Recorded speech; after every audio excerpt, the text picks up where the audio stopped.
ran out of gas. So we're going to the pen to bring in the closer. I'm feeling frank. Let's do this. Yeah, there you I'm go. ready. Huh? Are you as good as Danny Palencia as a closer? Are you that good? Not yet. Okay. He's been hurt, but he came in to get one important out last night. But we'll get to that. See what he does against the Yankees. Yeah. In October.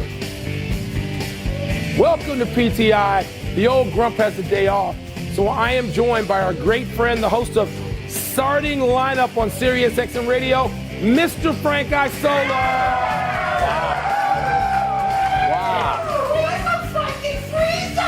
That's a lot of energy for a Monday. They must have. I'm just saying. They must have. Man, let's Friday. start. It's Friday. It's my Monday. Hey, you know what I'm saying? Been all over the world the last few days. We're going to start with the Lakers criticizing the officials after last night's loss to the Thunder that leaves them in a 0-2 hole. JJ Redick said LeBron got clobbered all night and that the Thunder has players who foul on every possession. And Austin Reeves said he felt disrespected by crew chief John Goble. Frank, do the Lakers make any legit points about the officiating? You know what, Mike? I think they did. It's not the reason they lost last night. The reason they lost last night, Shai Gilgeous-Alexander goes to the bench with about 10 and a half minutes to go in the third quarter, and they get outscored 32-17. Yep. You cannot lose the minutes when he's off the SGA court. is on the bench. Okay, now, for their complaints, and this is something a lot of teams complain about, that out on the perimeter, Oklahoma City gets away with a lot. Right, so they're a very physical team. Not Maybe just a don't foul Laker that much complaint. at The whole rim. league is complaining about that. Yep, exactly. And you wonder how that could keep impacting them. You know, Sam Presti, their president, is saying, this isn't good that everyone's constantly complaining about on it. this. But, Mike, you know this. Everything that J.J. Redick said last night, everything he'll probably say today and shoot around tomorrow is all about Game 3. Because that's the season for the Lakers. It is. You've covered a million of these series with Pat Riley, coach of the Knicks, Phil Jackson with the Bulls, going back and forth through the media all the time. This is old school playoff basketball. It was a well-planned gamesmanship by J.J. Redick. It was smart. He has to do it, Mike. They're playing for their season again. Smart and necessary. Yes. I mean, J.J. said exactly what he needed to say. Doesn't mean I'm buying it. Yep. I mean, I understand why he's doing it. And by the way, actually, I'm buying some of it because LeBron gets hit a bit, okay? He gets hit a lot. He gets hit too much. As big and strong as he is, and JJ's point about smaller players being theatric, nobody's as theatrical as the Lakers. No one. In the history of basketball, nobody's gotten the long end of the whistle like the Lakers. Okay, going back to when they hosed Sacramento to get the Lakers into the finals. LeBron's an actor. And we can bring He's it in up to movies. modern day. Luka has done it, and he seems to have rubbed off on LeBron, who did not do that the first 15, 18 years of his career. It's only lately. I get that. But it's not one of the top 5 reasons the Lakers are in a hole. Lakers aren't good enough. Yeah. They're not nearly as good as Oklahoma City. Neither is almost anybody else. And I don't know what they're going to do. Shai Gilgeous-Alexander is capable of a 38, 42-point blow-up explosion, and he hasn't even done that yet. LeBron has been terrific, and they can't cash in on it. Austin Reeves had a great game last night. Didn't matter. We know who the better team is, and now the Lakers are fighting that uphill battle to try to figure out how to win one game. It's hard to win when your best player isn't playing. Luka hasn't played yet. Oklahoma City is 6-0, and you mentioned about SGA. He's only scored 40 points thus far in the series. He is capable of a 35-point game. Easily. And when you talk about free throws, Mike, LeBron averaged 5.3 free throw attempts during the regular season. He's taken 5 in the series, but guess what? SGA's taken 12. And he got a whistle for his 4th foul last night, while that wasn't the case with the Lakers. Let me just say this about Luka, and I'm going to be a little bit outrageous here. Luka Doncic wouldn't be the answer in this series because Luka's doing this from the floor. He's doing this all the time while the action goes the other way. That ain't going to help the Lakers. So at some point, they're going to have to forget about this, even though, once again, J.J. Redick did the right thing.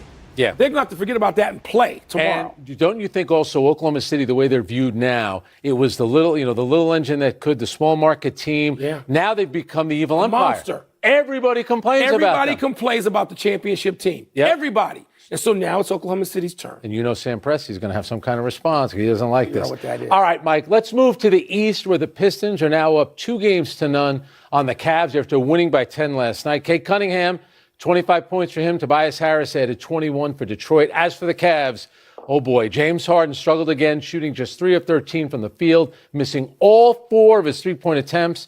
and committing 4 turnovers. Mike, are you more focused on what's going right for the Pistons or what's going wrong for James Harden and the Cavs? I'm going to play nice first. Let me give the Pistons some credit because we know they've been looking for that second score and a third score all season long. And I know I was one of the people who was critical of them for not making a move to bring in some more scoring at the trade deadline, and they didn't. And it looked like they were suffering. They could have been and probably should have been out of the series against Orlando, except Franz Wagner gets hurt. But Tobias Harris is averaging 20.5 points, 7.5 rebounds, shooting 50%, right? Yep.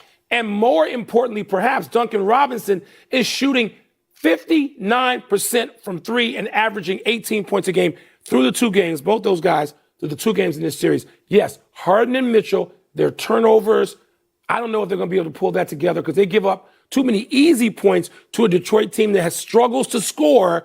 But when you turn 20 turnovers into 31 points, as the Pistons did in one game in this series, you're helping them. So that you throw that back and it's in the lap of Harden and Mitchell. Donovan Mitchell. So I think, you look at Detroit, their season was hanging on by a thread. And then Cade Cunningham put together a spectacular performance in Game 5 against Orlando, saved their season. They got lucky in Game 6. Orlando scores 19 points. They blow them out. Now they won 5 in a row. And it seems like maybe they got over the little mental hurdle of the pressure of being the number 1 seed. They just look a lot better. They did. Now, good point. As for the Cleveland Cavaliers, and I like James Harden. I like the trade because to me, he plays all the time. Darius Garland, injury prone, a little undersized. But it's not just the performance that's been shocking by Harden. I just don't think he's competing hard enough. I'm not saying he's not trying. I think everyone else is at a playoff level. Mike, the turnover with 33 seconds to go. James, you're dribbling the ball in front of Tobias Harris like it's a preseason game in October. I mean, you have to be, how about a football term, a little ball security? I mean, Frank, it was terrible. And he didn't score in the fourth quarter. One other thing, Cade Cunningham in the fourth, 12 points. Mobley, Donovan Mitchell, Harden, 10. He outscored them by himself. Let me go back to Harden for a second because Harden's he's a fascinating person. You and I have seen his whole career. The results don't necessarily reveal intent. You know what I mean? Yeah. James Harden wants this badly. He does. I've been around him in locker rooms after games and multiple teams. He wants to be great in May. It's just not there. A lot of people try to scale the mountain and they don't make it to the top. And maybe that's just James Harden's cross to bear. I feel for him a little bit. The other night, he was really critical of himself after the game. He took the whole loss. No. You have people on that team who average 20 getting 2. So we're not going to put that on James Harden. I just don't know if they can do anything about it. You know what I mean? Is Harden going to suddenly, after all these years of playoff results, become a spectacular fourth quarter player in May? I'm not anticipating that. And let's not let everybody off the hook here. Evan Mobley, all that talent, 36 minutes, 1 rebound. 1 board. Come on now. No. And Jared Allen, the previous game, 2 points, 3 boards? You're that Those size? 2 guys, Twin Towers, what? Mike, you're that athletic. By accident, you should grab 5. Let's go on Harden. Not letting it. 1 rebound. Let's move to tonight's games. Knicks, Sixers, Spurs, Wolves. The Knicks are up 2-0. And while forward OG Anunoby is listed as questionable, so is Philly's Joel Embiid. In the West, the 1-1 series moves to Minneapolis after the Spurs' 38-point beatdown of the Wolves Wednesday. Frank, are the Knicks or the Spurs more likely to win on the road tonight? All right, so you mentioned OG Anunoby, and it's like the NBA. It's either a calf injury or a hamstring. And I think of Jalen Williams at Santa Clara. Jalen Williams, think about how much time he's missed. Luka tore his hamstring or grade 2 strain on April 2nd. We haven't seen him since then. So I'm a little worried because OG Anunoby, there's no way OG Anunoby should be allowed to play tonight. He shouldn't. Or my view right now is going to play tonight. But no way. He's played like a superstar. He's been the best all-around player on the Knicks in the pro. He's a shutdown defender. By the way, the Knicks have won 5 in a row. You talk about a team that's caught it. So the Knicks were good enough to win 62 games during the regular season. The Knicks bicker a lot internally, but when the playoffs roll around, they seem to have figured it out. I just wonder about tonight for Philadelphia. I feel bad for the Sixers from this standpoint. They post one of the greatest victories in franchise history in